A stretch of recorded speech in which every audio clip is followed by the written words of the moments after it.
Halo, selamat datang di channel Kamus Hitam. Pada kali ini kita akan membahas mengenai ilmu pelet tingkat tinggi. Apa saja pantangannya? Tapi sebelum mulai di videonya, jangan lupa dukung kami dengan cara like, komen, dan juga subscribe.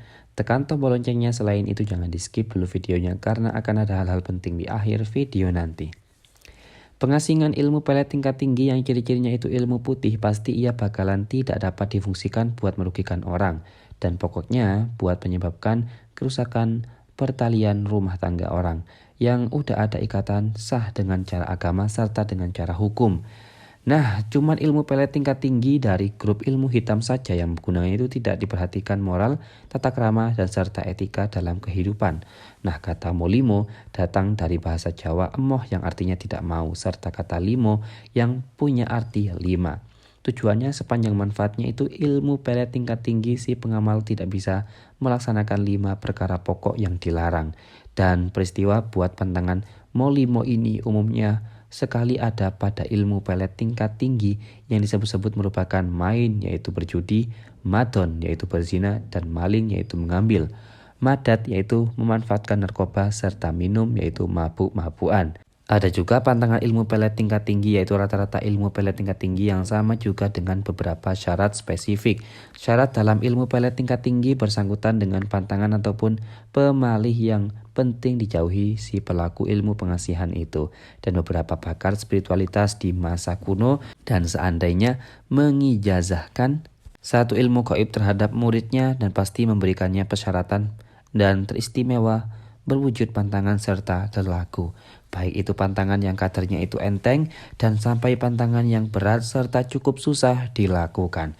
Apabila sekian, apa gunanya dan juga kegunaan sebetulnya itu ada pantangan pada ijazah ilmu gaib itu. Dan selanjutnya apa sebetulnya arah dari persyaratan serta pantangan disyaratkan banyak leluhur itu? Dan maksud terisat adanya pantangan satu ilmu spiritualitas yang yakni biar si murid menghormati serta menjunjung ilmu apapun yang didapatkan kepadanya. Serta sebagai bentuk pengingat kalau sebetulnya hidup manusia di dunia ini ada aturan-aturan yang penting ditaati. Dan manusia tidak bisa semena-mena takabur, terlebih sombong, meskipun ia punya kelebihan yang tidak dipunyai kebanyakan orang beda.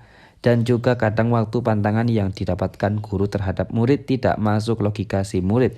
Dan juga pantangan ilmu pelet tingkat tinggi yang umumnya itu yang lain merupakan pemakan dan juga pemakai yang dibakar, terserang api dengan segera, dan makanan apapun yang dalam sistem memasaknya itu dibakar ataupun diserang api dengan cara segera, baik itu terserang bungkus serta kulitnya ataupun terbakar segera pada daging-dagingnya. Jadi apabila seseorang berperoleh pantangan tipe ini, jadi ia mesti mengkonsumsi makanan yang tidak dimasak seumpama buah-buahan ataupun makanan yang sistem memasaknya itu digoreng ataupun dikukus atau barangkali direbus. Orang yang mengamalkan ilmu pelet tingkat tinggi rata-rata mesti memasaknya itu dengan masakan puasa nyirih. Dan puasa nyirih merupakan puasa yang dia jalankan dengan tidak mengkonsumsi makanan yang punya kandungan nyawa, contohnya daging, telur, makanan dari olah-olahan daging, dan juga penyedap rasa yang diambil dari sari hewan yang bernyawa. Dan benar-benar berkesan tidak umum. Namun mereka yang mengamalkan ilmu pelet tingkat tinggi berwujud pakai susuk dan pantangan yang dijauhi merupakan tidak bisa melalui di bawah jemuran ataupun tali jemuran. Pantangan ini juga berlaku pada mereka yang pakai susuk apapun, dan baik susuk emas, susuk berlian, ataupun susuk pengasihan yang lain. Itulah pembahasan mengenai ilmu pelet tingkat tinggi, apa saja pantangannya. Jadi bagaimana menurut kalian semuanya? Jangan lupa dukung kami dengan cara like dan juga subscribe agar channel ini semakin berkembang. Juga jangan lupa buat tinggalkan komentarnya di bawah.